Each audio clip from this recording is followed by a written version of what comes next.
queria que você abrisse sua Bíblia lá em Marcos, capítulo de número 12. Hoje é um dia muito importante para algumas cidades do nosso país, onde acontecerá eleição de prefeito, de vereador. E a nossa cidade não é diferente disso. Então nós vamos falar um pouquinho sobre o calvinismo e a política. Queridos, vamos ler Marcos capítulo 12, versículos 13 a 17, que diz: E enviaram-lhes alguns dos fariseus e dos herodianos para que o apanhassem alguma palavra. Chegando, disseram-lhe: Mestre, sabemos que és verdadeiro e não te importas com quem quer que seja, porque não olhas a aparência dos homens. Antes, segundo a verdade, ensinas o caminho de Deus. É lícito pagar tributo a César ou não? Devemos ou não devemos pagar? Mas Jesus, percebendo-lhes a hipocrisia, respondeu: Por que me experimentais? Trazei-me um denário para que eu veja. E eles lhe trouxeram. Perguntou-lhes: De quem é esta efígie e inscrição? Responderam-lhe: De César. Disse-lhes então Jesus: Dai a César o que é de César e a de Deus o que é de Deus. E muitos se admiravam dele. Meus queridos, a maioria dos cristãos, e nós nos colocamos nisso, nós não vivemos enclausurados em igrejas ou em nossos lares. Pelo contrário, nós vivemos a nossa vida cotidiana no mundo. Nós trabalhamos, nós pagamos impostos, nós cuidamos das nossas famílias, nós contribuímos de forma direta ou indireta para a sociedade a qual nós fazemos parte. A grande parte da nossa vida, então, como cristão, ela de fato vai ser conduzida e vivida na esfera pública, no trabalho, no comércio, na educação, no lazer, na política e no governo. Então é fato que boa parte da nossa existência como cristão, nós gastamos em compromissos na esfera pública, nós gastamos em compromissos que têm uma agenda de envolvimento social. Então, logo, se a participação da vida pública, ela é tão intensa como nós aqui, pelo menos, começamos a idealizar nessa manhã, não seria estranho pensar que Deus não está interessado na esfera pública da nossa existência? Estou dizendo isso porque nós vivemos em dias em que existe uma dicotomia que não é bíblica e muito hoje influenciada por conta do secularismo, em que defende-se que existe uma dicotomia entre a sua vida pública e a sua vida privada. E a fé cristã, nesse caso, ela fica do lado do aspecto privado, ou seja, você não pode, de forma alguma, externalizar a sua fé ou até mesmo torná-la pública. Então, o ponto que nós temos que começar a pensar nessa manhã, eu quero começar por isso, é que muitos cristãos pensam que Cristo não se interessa pela esfera pública e que deseja que seus seguidores foquem apenas no que diz respeito a questões eclesiásticas, ou seja, a ideia de que o Senhor está muito mais interessado na nossa vida aqui dentro da igreja do que lá fora, ou até mesmo inverte, ou seja, há uma grande ênfase na nossa vida aqui dentro e pouca ou nenhum envolvimento com a vida que existe fora das quatro paredes da vida eclesiástica. Então, é muito comum nós ouvirmos de irmãos ou até mesmo de pessoas que não são crentes as frases como: religião e política não se discute, né? Ou nossa, pastor não pode pregar sobre política, né? Hoje mesmo aqui nós vamos falar de política o dia inteiro, né? E a grande pergunta é: por que nós não podemos falar sobre política? Né? Aquela velha discussão, né? Política, religião e futebol não se discute. Essa máxima já é errada, porque você coloca o futebol, que é uma coisa tão banal, trivial, no mesmo nível de valor que a política e a religião, que são duas coisas que fazem parte da nossa dinâmica de vida e o tempo inteiro, de certa forma, influencia a nossa dinâmica de vida. Então, nós temos que começar com alguns questionamentos. Será que Deus não se interessa pelo envolvimento do seu povo na esfera pública? Será que Deus não está interessado que o seu povo se envolva, por exemplo, na política, se envolva em governos? Será que não? Será que o senhorio de Cristo é restrito apenas à igreja e à vida espiritual privada de seus seguidores? Será que nós não temos um conceito de soberania de Cristo, de reinado divino, muito limitado à esfera da nossa vida espiritual? E nós entendemos, à luz das Escrituras, que o senhorio de Cristo não se restringe apenas à nossa vida espiritual, à nossa vida eclesiástica. O domínio de Cristo ele é muito mais amplo. Nós entendemos, à luz das Escrituras, que o domínio dele, de fato, é o cosmos. Então, nós vamos começar lá no início das coisas, nós vamos mostrar o que a Bíblia fala sobre a esfera pública. O primeiro conceito que nós temos que entender é que foi Deus quem criou a esfera pública. Querido, Gênesis 1, Gênesis 2, nós encontramos ali o mandato cultural e o mandato social. Mandato cultural em que Deus impôs aos seres humanos a tarefa de governar, a tarefa de servir a terra, a tarefa de se envolver na esfera pública. E, ao mesmo tempo, o mandato social também envolve essa esfera pública, porque diz respeito aos nossos relacionamentos. Então, a partir de Gênesis 1 e 2, nós vamos ver que, de fato, foi Deus que criou a esfera pública. E o nosso, queridos, o nosso labutar dentro da esfera pública significa a nossa participação na criação do Senhor. Então, nós temos que começar a entender que tudo o que somos e fazemos na esfera pública, seja no aspecto profissional, individual, familiar ou comunitário, está sim, queridos, ligado à nossa criação e, portanto, é do interesse do nosso Criador. Então, se diz respeito à criação, diz respeito que isso também, o Senhor se interessa por isso. Se o Senhor se interessa por isso, então, de certa forma, nós temos sim que nos envolver com aquilo que diz respeito à esfera pública. Mas aí entra um problema. As pessoas vão dizer, pastor, mas como é que nós vamos nos envolver na esfera pública se ela é totalmente contaminada pelo pecado? Evidentemente que a esfera pública está contaminada e distorcida pelo pecado. Como disse uma escritora, o pecado teve um efeito ondulatório que se estendeu também para o mundo natural, não ficou apenas no mundo espiritual. Só que nós temos que ter a compreensão, queridos, de que não há parte da criação que seja má ou ruim por natureza. Então, por mais que nós odiemos o pecado, nós devemos mostrar um profundo amor e respeito por este mundo como obra de Deus.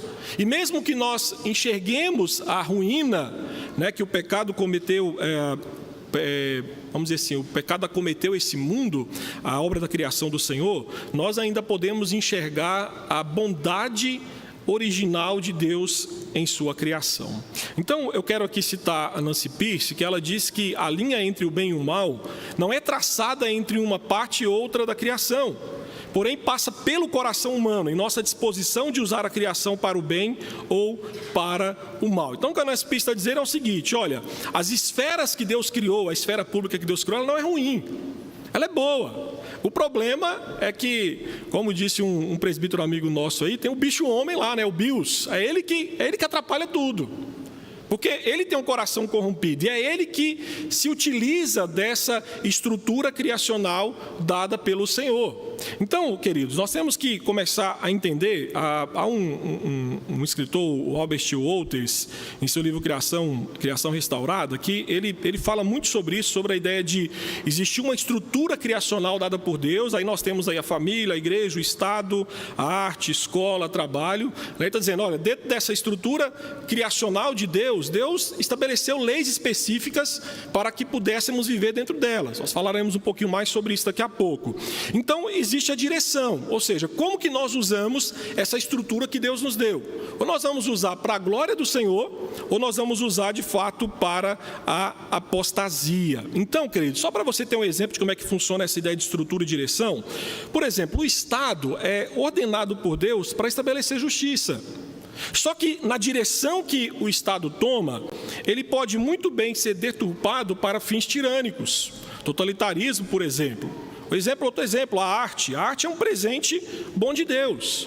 Só que quem a utiliza pode usar na direção, por exemplo, a promover a decadência moral, em filmes, em livros e por aí vai. Então, eu quero que você entenda que essa esfera pública a qual nós vivemos, ela não é ruim. O problema somos nós que vivemos nela. O coração pecaminoso do homem é que se utiliza de forma errada dessa estrutura criada por Deus. Então, nós temos que pensar que se existe a bondade do Senhor, existe o pecado, qual que é a nossa forma de nos envolvermos nessa esfera pública? Eu entendo aqui que tem que ter um engajamento missional na esfera pública. Nós temos que nos envolver na esfera pública. Nós não podemos deixá-la à mercê simplesmente do inimigo, do pecado ou de pessoas ímpias. Eu quero citar aqui para vocês o Christopher White. Esse livro é um livro muito bom e ele fala sobre isso. Ele fala que a nossa queda não é motivo para nos esquivarmos da arena pública, assim como o fato de enfrentarmos enfermidades e mortes, que em última análise são resultados do pecado, não são razões para os cristãos se eximirem de ser médicos ou de realizar funerais. Então, o povo de Deus, queridos, ele é chamado para se engajar nesse mundo caído. E o nosso engajamento nesse mundo caído, ele tem como foco a restauração e a renovação da criação. Então, entenda, nós, como servos do Senhor, nós nos envolvemos no mundo, não é porque nós idealizamos que este mundo vai ser destruído ou tudo vai ser substituído. Pelo contrário, né? Nós temos uma compreensão radical do pecado nas dimensões públicas, só que nós entendemos à luz das Escrituras que a esfera pública ela não precisa ser extinta por causa da corrupção. O que ela precisa ser é redimida, o que ela precisa ser é restaurada. Então, o nosso envolvimento missional, queridos, neste mundo caído, é confrontando o pecado e, ao mesmo tempo, utilizando as estruturas criadas por Deus de uma forma que o glorifique. Deixa eu fazer aqui de uma forma de gráfico que é mais fácil. Nosso envolvimento missional, ele envolve duas coisas. Profético, nós denunciamos o pecado, né? Quando nós comparamos com a bondade criacional de Deus, à luz da palavra do Senhor, nós temos condições de ver aquilo que é errado, e a partir disso, então, nós confrontamos aquilo que é errado, mas ao mesmo tempo também há um envolvimento escatológico, ou seja, nós temos a esperança de que todas as coisas serão de fato renovadas, né? Nós cremos que a totalidade da vida, né? O aspecto pessoal, familiar, público, será resgatado e restaurado a produtividade que glorifica a Deus. Isaías capítulo 65 fala sobre isso. 2 Pedro capítulo 3, versículo 13 fala sobre isso. O dia que o Senhor voltar, Ele vai restaurar, Ele vai purificar todas as estruturas caídas e danificadas pelo pecado. Quando nós vamos, por exemplo, Apocalipse 21, nós esperamos o dia em que Deus descerá para viver conosco numa criação totalmente restaurada. Então, o nosso envolvimento, queridos, tem que ter esses dois pilares. Ele tem que ser profético, entendendo que existe o pecado e à luz da palavra o confrontando, mas também tem que ser escatológico, entendendo que aquilo que Deus criou, por mais que hoje tenha algumas manchas do pecado, nós caminhamos para a restauração de todas as coisas. Então vamos caminhar, vamos entendendo isso. Eu coloquei esse início, essa introdução, para que você possa entender que essa dicotomia em que o cristão não pode se envolver com a política, com a vida pública, ela não é bíblica. Ela é totalmente secularizada, né? Então, nós temos que, no finalzinho aqui do estudo, eu espero que você entenda isso, que o nosso não envolvimento na esfera pública, ele acaba sendo contrário àquilo que a nossa fé cristã, a nossa cosmovisão cristã, ela defende. Então, eu quero pensar com você aqui no calvinismo como uma biocosmovisão, tá bom? Como nós somos reformados calvinistas, eu quero passar um pouquinho para você sobre o que é o calvinismo. O calvinismo, queridos, não é simplesmente aí um sistema teológico, né? Mas como diriam os puritanos, é piedade, né? O calvinismo tem a ver com espiritualidade. Só que o problema é que nós, reformados, calvinistas, presbiterianos, nós perdemos muito quando nós enxergamos o calvinismo apenas como um complexo teológico. Nós perdemos demais, queridos, quando nós pensamos que o calvinismo diz respeito apenas à eleição e predestinação. Então, o calvinismo ele precisa ser visualizado como uma articulação bíblica do chamado de Cristo para o discipulado. Então, o calvinismo em si, como um sistema teológico ou doutrinário, ele não possui valor algum, queridos, se ele não produzir em nós um modelo de vida bíblico que aponta para a graça soberana de Deus. Então, o calvinismo, como diz o James Smith, é apenas uma lente que amplia esse tema persistente da narrativa da autorrevelação de Deus. Tudo depende de Deus, tudo é dádiva de Deus. Então, eu quero apenas enfatizar para você, já que você faz parte de uma igreja que é calvinista, que para nós o calvinismo ele é muito mais amplo do que simplesmente pensar em predestinação e eleição. Tá? E quem nos ajudou bastante em desenvolver esse conceito foi o Abraham Kuyper, tá bom, queridos? Abraham Kuyper foi um holandês que nasceu em 1837, faleceu em 1920, era um pastor, teólogo, reformado, fundador da Universidade Livre de Amsterdã, que se tornou primeiro-ministro da Holanda em 1901 a 1905, tá bom? Então, só para você ter uma ideia aí que o Kuyper foi um homem extremamente ativo na vida pública e foi um homem que trouxe uma grande contribuição para pensarmos nessa perspectiva de como que nós podemos desenvolver com a esfera pública. O Abraham Kuyper, queridos, ele deu uma série de palestras no seminário de Princeton, seminário teológico, em 1898, que se tornou um livro. A editora Cultura Cristã tem esse livro chamado O Calvinismo, e que é muito interessante porque nessas palestras ele apresenta o calvinismo como uma força cultural, um sistema de vida não restrito às esferas eclesiásticas e teológicas. Então, pela forma que ele desenvolveu a sua vida e pelo pouco que nós vimos aqui no seu histórico, né, de ter sido extremamente ativo na política pública do seu país, é de se notar que, de fato, ele teve uma compreensão muito mais profunda à luz da palavra, o que, de fato, deveria ser seu envolvimento na esfera pública. Então, o Kuyper, ele defendeu que o calvinismo ele funciona como uma biocosmovisão, né? Ou seja, ele nos dá uma percepção do mundo, ou seja, uma cosmovisão, e ao mesmo tempo é um sistema de vida, né? A ideia aí que ele utiliza de bios, né? Só que tudo isso só tem sentido porque, segundo ele, isso aí está arraigado nas Escrituras, para que através da palavra do Senhor o cristão possa enxergar todas as coisas de forma correta e utilizar tudo de forma corretamente. Então, o calvinismo, queridos, é uma biocosmovisão completa que envolve todos os aspectos da vida, todas as áreas do conhecimento humano. Então, partindo de Calvino, o que nós vamos ver é que Kuyper entendia que o calvinismo, queridos, ele promovia uma unidade de sistema de vida.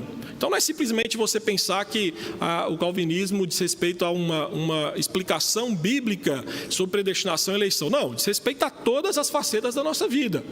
Então, apenas um desdobramento, né? O calvinismo é apenas um desdobramento daquilo que as Escrituras nos ensinam diz respeito ao nosso envolvimento na esfera pública. Aí a palavra do Kuyper, ele dizendo que o calvinismo não é um fenômeno parcial, nem foi um fenômeno simplesmente temporário, mas é um sistema de princípios abrangentes que, enraizado no passado, é capaz de fortalecer-se no presente e de encher-nos com confiança para o futuro. Tudo isso, quer dizer, ele diz porque, de fato, na ideia dele, tudo isso aqui está arraigado na palavra do Senhor. Então, se você tira a palavra do Senhor, de fato, o calvinismo não tem sentido nenhum de existir e, de fato, não tem qualquer poder para nos direcionar em como devemos desenvolver com a nossa vida pública. Então, como biocosmovisão, o calvinismo enxerga o mundo como criação de Deus, percebendo com clareza o papel do servo do Senhor na criação, servindo a Deus na criação e, ao mesmo tempo, separando-se daquilo que é pecaminoso.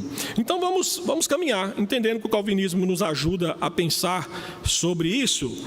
Qual que é a relação entre a igreja e o Estado? Isso aqui é um ponto bem problemático e que, vez ou outra, nós escutamos bastante sobre isso, né? A igreja tem que ser separada do Estado. Vamos entender, então, um pouquinho melhor sobre isso. Eu quero começar mostrando para você visões cristãs da relação entre igreja e Estado, tá? Existem várias, não apenas uma, mas existem várias formas de enxergar a relação entre igreja e Estado, tá bom? A primeira, queridos, é a teologia dos dois reinos, tá bom? Existe aí a ideia do reino espiritual, reino terreal, né? Essa divisão dos domínios do mundo é fruto da tradição luterana, tá bom? Lutero, ele acreditava que para uma correta interpretação da Bíblia, você tinha que distinguir entre lei, porque a lei apontava para um Deus irado contra o pecado, mas você também tinha que apontar para o Evangelho, que revela um Deus misericordioso salvando pecadores. Então, essa noção dos dois reinos, queridos, é uma aplicação dessa distinção entre lei e Evangelho. Então, para quem defende a teologia dos dois reinos, eles vão abraçar a seguinte ideia, que o uso da lei de Deus, ela é para o mundo secular. Tá bom? Então, aqui onde tem a ordem social, Estado, família, trabalho, lei, aqui a lei do Senhor impera. Por quê? O sentido aqui é que haja um refreamento do pecado.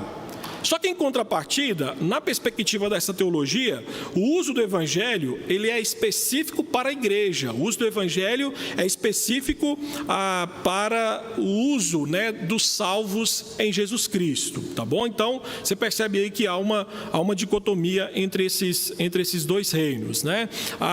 O Veit, ele fala uma coisa muito interessante, que ele fala que, na teologia dos dois reinos, Deus governa o mundo de dois modos distintos, né? O seu reino espiritual está na igreja, cuja regra é o amor, e ele administra o perdão por meio do evangelho, mas o reino terreal de Deus é mantido na ordem social secular, cuja regra é a justiça administrada pela lei. Deus é a autoridade derradeira por trás dos governantes terrenos, de modo que lhes desobedecer é desobedecer a Deus. Então, a ideia do Veit aqui é aquilo que a teologia dos dois reinos defende, é que o Senhor continua sendo soberano sobre os dois reinos, né? A diferença é que há uma distinção da forma que Deus administra esses dois reinos. Nós temos também, queridos, o dispensacionalismo, e aí boa parte, eu vou dizer para você, do cenário brasileiro evangélico abraça o dispensacionalismo, né? E aí boa parte também vai entender que existe uma separação entre esses dois reinos, tá bom? Então, o dispensacionalismo, ele vai defender isso, que de um lado existe a igreja, que é o reino sagrado pertencente a Deus, e do outro lado existe Satanás, tendo domínio sobre o mundo secular, né? O Estado, a família, a escola e por aí vai. Então, o dispensacionalismo, ele começou com o pastor irlandês John Darby, que ele tentou resolver, queridos, justamente o problema da relação entre lei e graça, só que o que ele faz é separar completamente uma da outra. Então, ele coloca de um lado a igreja e do outro lado a questão da vida secular. Então, nessa perspectiva aqui, queridos, o crente, ele deve se concentrar apenas na igreja, nos assuntos espirituais, certo? Esquecendo a política. Então, na perspectiva do dispensacionalismo, o Estado e as demais atividades seculares, elas são vistas como maléficas, como más. Então, por exemplo, há a ideia de que não se deve envolver com a política porque ela é de Satanás. Aí o texto que nós lemos em Romanos 13, ele tem que ser excluído da visão dispensacionalista, porque aquele texto fala que o governo, né, o Estado, ele é servo do Senhor e ele foi constituído para barrar o mal, para punir o mal. Então, é meio que desconexo você pensar que está debaixo da tutela de Satanás, né, e ao mesmo tempo Satanás a utiliza contra si mesmo. Então, o Franklin Ferreira, ele faz uma observação muito interessante sobre esse ponto, que talvez a ideia dispensacionalista de maior impacto no ideário evangélico foi relacionar a lei ao mundo como decaimento, compreendendo o mundo como espaço esvaziado do interesse de Deus até o fim dos tempos, restringindo assim a graça aos limites da igreja e das dimensões espirituais. Não é de se estranhar, portanto, que com o tempo o movimento evangélico tem classificado o mundo como caso perdido até a volta de Jesus Cristo. Tá bom? Então essa é uma visão um pouco complicada de enxergar a participação do cristão na esfera secular. Mas nós temos também uma terceira, que é o princípio da subsidiariedade, tá bom? Essa é um conceito que foi desenvolvido ao longo do tempo e muito abraçado pela Igreja Católica, acabou que mais desenvolvido pela Igreja Católica, e que em alguns países de linha mais neoliberal, ele é mais abraçado, ou até mesmo liberal, ele é abraçado. Liberal no sentido econômico, tá bom? Então, esse princípio, ele foi adotado, né? Ele foi assim, desenvolvido até chegar a esse ponto, principalmente por um francês católico, Jacques Maritain, e esse homem escreveu vários assuntos, inclusive sobre política, tá bom? O David Koyzis, ele explica bem esse termo de subsidiariedade, que ele diz que significa que sempre que possível, as coisas devem ser feitas pelo menor elemento concebível na hierarquia social, sendo que uma comunidade superior como o Estado, por exemplo, só tem justificativa para fornecer assistência, subsídio, se isso falhar. Porém, uma vez corrigindo o problema, a comunidade superior deve se retirar mais uma vez e finalizar a sua intervenção. Então, para que você possa entender esse princípio melhor, você vai ver que a ideia desse princípio é que só Deus tem soberania no sentido restrito, né? Então, Deus está lá em cima e só Ele tem a soberania absoluta. Esse sistema também entende que a sociedade é formada pelo Estado, pelos cidadãos e por uma variedade de comunidades, que ele coloca aqui aqui como estruturas intermediárias, né? E aí ele vai dizer que essas estruturas, cada uma tem a sua própria autonomia. Há uma distinção, por conta daquilo que é fruto do catolicismo, né, entre a ordem espiritual e a ordem temporal. A espiritual, na perspectiva desse princípio, é mais elevada, certo? Mas a ordem natural, ela tem uma certa autonomia e ela funciona para o bem da sociedade, para o bem comum.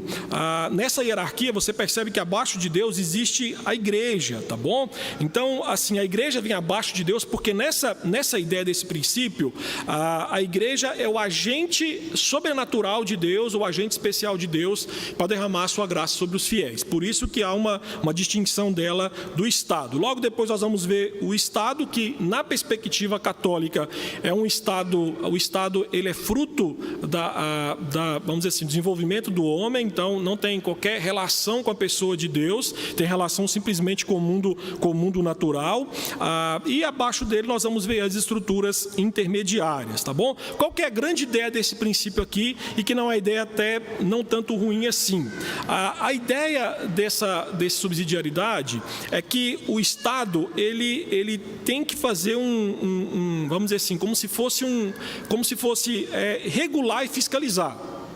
Então, sempre que precisa, o Estado ele entra, ele fiscaliza as estruturas intermediárias, né? Como é que isso está afetando, por exemplo, a vida dos indivíduos, e depois ele sai, né? Então, por exemplo, é como se fosse uma intervenção do Estado em alguma coisa da economia, por exemplo. Então, o Estado vai lá, corrige o que está errado, nem sempre corrige, né? E depois o Estado sai e deixa as coisas. Uma dessas esferas, o que Deus fez? Deus colocou a sua própria lei. Então, quando Deus criou cada uma dessas esferas, a ideia é que Deus colocou de forma interna dentro dessas esferas leis específicas de atuação de cada uma delas. Então, por exemplo, Deus determinou como que o Estado iria funcionar na criação, Deus determinou como que a família deveria funcionar, quais as leis que regem a igreja, quais as leis que regem a arte, e por aí vai, tá bom? Então, essa ideia de soberania é que essas esferas, elas não são autônomas, tá bom? Elas são independentes, devendo cada uma responder a Deus, que é o doador da autoridade. Então, a soberania das esferas aí, ela tem muito mais a ver em como que cada uma foi instituída por Deus e como cada uma tem independência e leis específicas de Deus para agir dentro daquilo que Deus colocou como lei funcional, tá bom?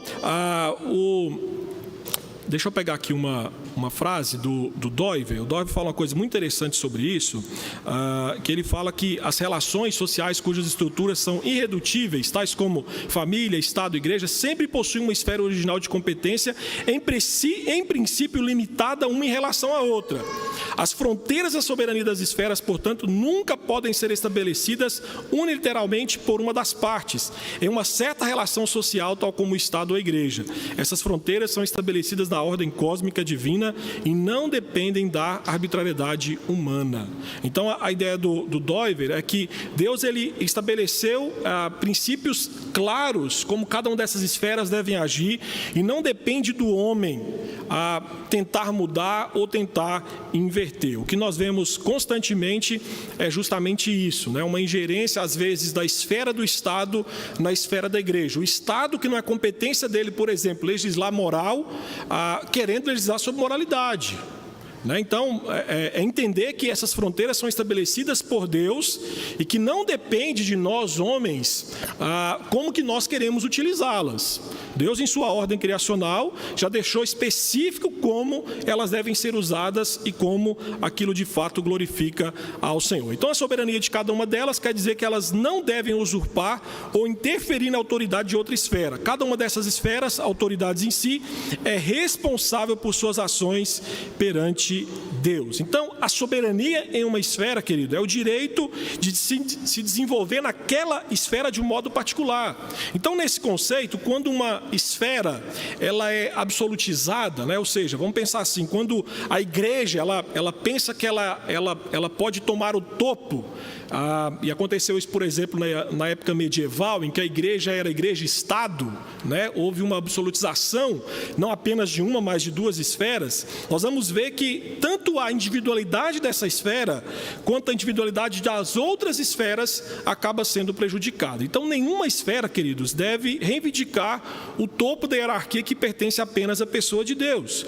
né? Mas o que nós entendemos à luz das Escrituras é que ambas esferas devem trabalhar dentro das fronteiras estabelecidas pela própria pessoa de Deus. Além disso, queridos, nós temos que entender então o Estado como uma das esferas de soberania. O Estado faz parte disso, né? E se nós entendemos que Deus governa sobre todas as esferas, nós entendemos também que Deus governa sobre o Estado. Então, o Estado, ele não pode simplesmente impor as suas leis sobre as outras esferas, certo? Ele deve reverenciar, sim, a lei criacional que existe dentro dele. Então, limitado em sua esfera, o Estado não pode nem ignorar, nem modificar, nem romper o mandato divino sobre as quais as esferas sociais estão e sobre as quais elas caminham. O Kuyper fala uma coisa muito interessante sobre isso, dizia que o Estado nunca pode se tornar um povo que asfixia a totalidade da vida.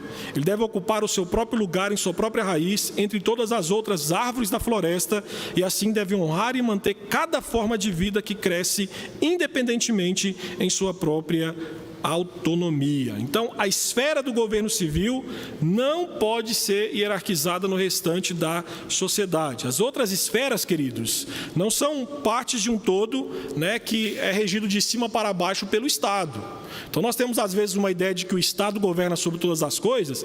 A partir dessa ideia das esferas de soberania, nós entendemos que não funciona assim. O governo soberano é de Deus. Se pensamos que o governo ou o Estado governa sobre tudo, o que nós estamos fazendo é invertendo a ordem, colocando o Estado como Deus, e aí Deus e as outras coisas simplesmente limitados à sua regulamentação.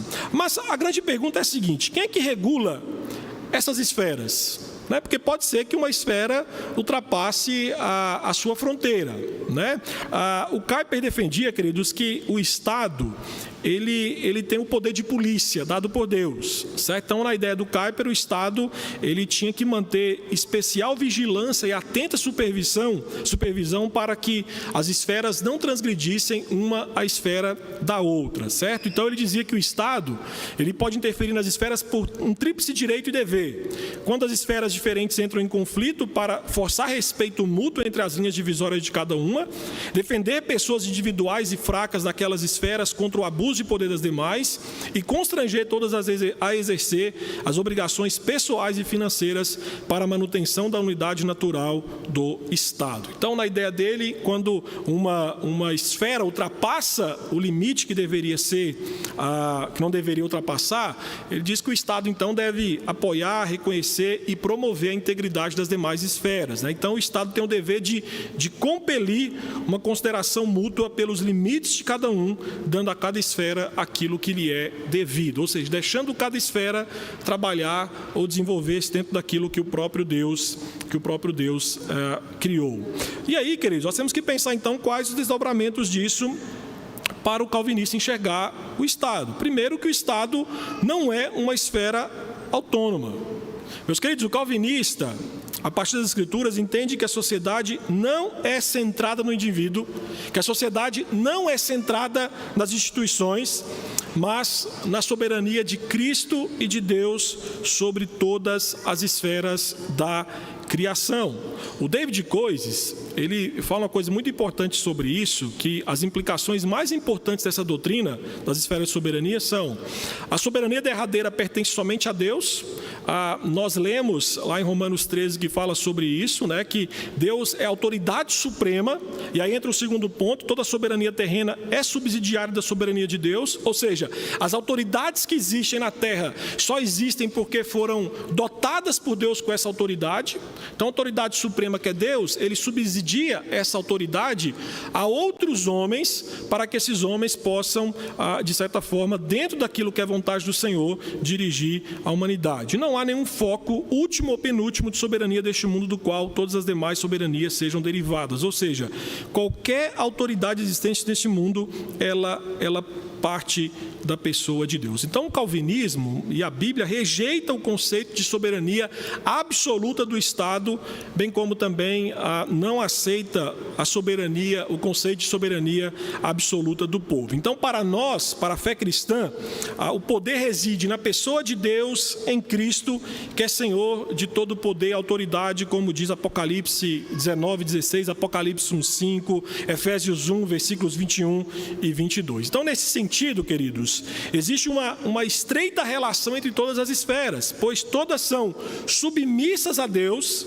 e são responsáveis perante a sua palavra. Então, tanto a igreja, quanto o Estado, quanto a família, quanto o trabalho, quanto a artes, queridos, tem prescrições específicas definidas pelo próprio Deus na Bíblia. Ou seja, todas as esferas são limitadas em funções e poderes. Não são autônomas, elas são dirigidas pela lei do Senhor. E dentro disso também, queridos, há uma distinção, sim, entre Estado e igreja, tá bom? E aqui é um ponto importante. Afirmar que há uma separação, né, entre igreja e Estado, de forma nenhuma, queridos, implica em uma antítese radical entre o Estado e Deus ou entre o cristianismo e o Estado, tá bom? Essa separação, ela é institucional e funcional.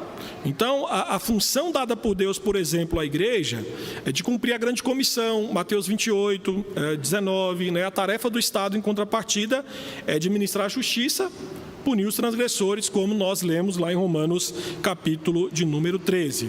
Há o poder, né, que a gente entende que Deus concedeu à igreja o poder das chaves, Mateus 16, 18, ou seja, a atividade da igreja é pregar, é ensinar e aplicar a palavra de Deus a todas as esferas da vida, né? Com esse poder das chaves, queridos, a igreja tem autoridade para fazer a diferença entre aquilo que é certo e errado.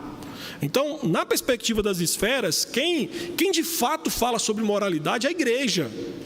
A igreja é que fala aquilo que é certo e aquilo que é errado à luz da palavra do Senhor. E o Estado tem o poder da espada, né, que é justamente, a partir lá de Romanos 13:4, o poder de punir os transgressores na forma da lei moral de Deus, protegendo o cidadão que cumpre o bem. Então, o Estado não deve, por exemplo, usar o poder da espada para converter a população.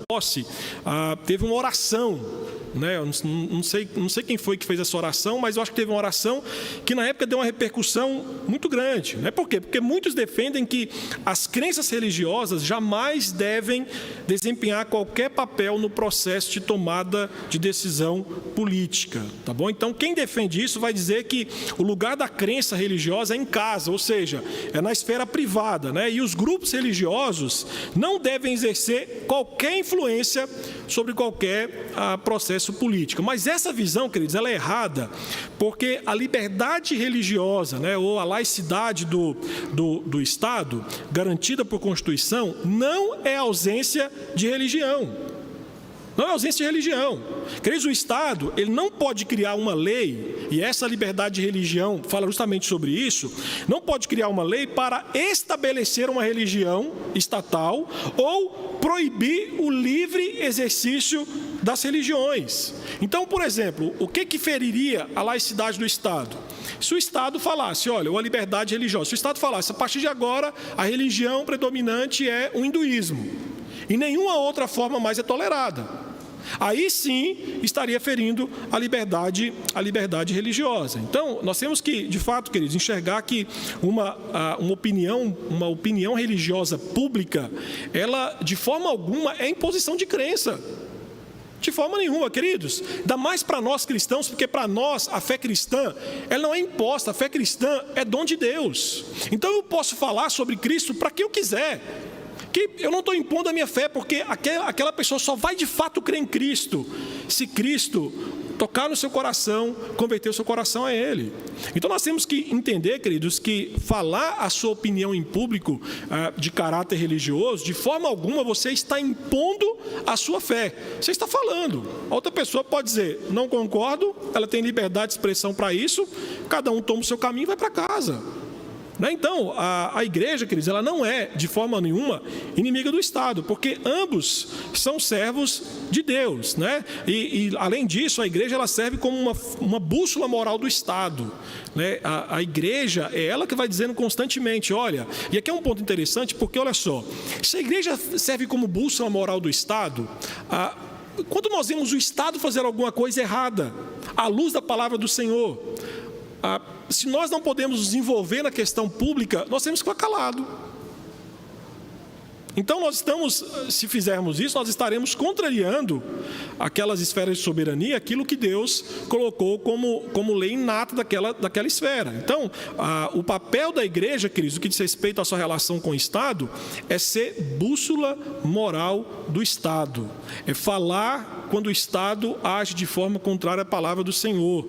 É confrontar mesmo, é falar daquilo que muitas vezes o governo faz ou o Estado faz, que não bate com as escrituras sagradas, né? E ao mesmo tempo a função do Estado é garantir a liberdade religiosa e de expressão da igreja. A igreja tem que ser protegida em poder fazer isso. Eu estava vendo ontem, alguém me mandou um link de uma reportagem. Aconteceu no Maranhão, se eu não me engano foi ontem ou foi na sexta, de que estava um grupo de religiosos de uma igreja pentecostal se reunindo e uma juíza bateu na porta e disse o seguinte, olha, abaixa o som que está me atrapalhando. E mais ou menos a história foi desenrolando, parece que depois veio a polícia, acabou com o culto, o pastor foi preso, a esposa do pastor foi preso, e a frase da juíza foi a seguinte, se vocês não respeitam nem o juiz, vão respeitar quem? Só que naquele momento, aquele grupo não estava infringindo qualquer lei.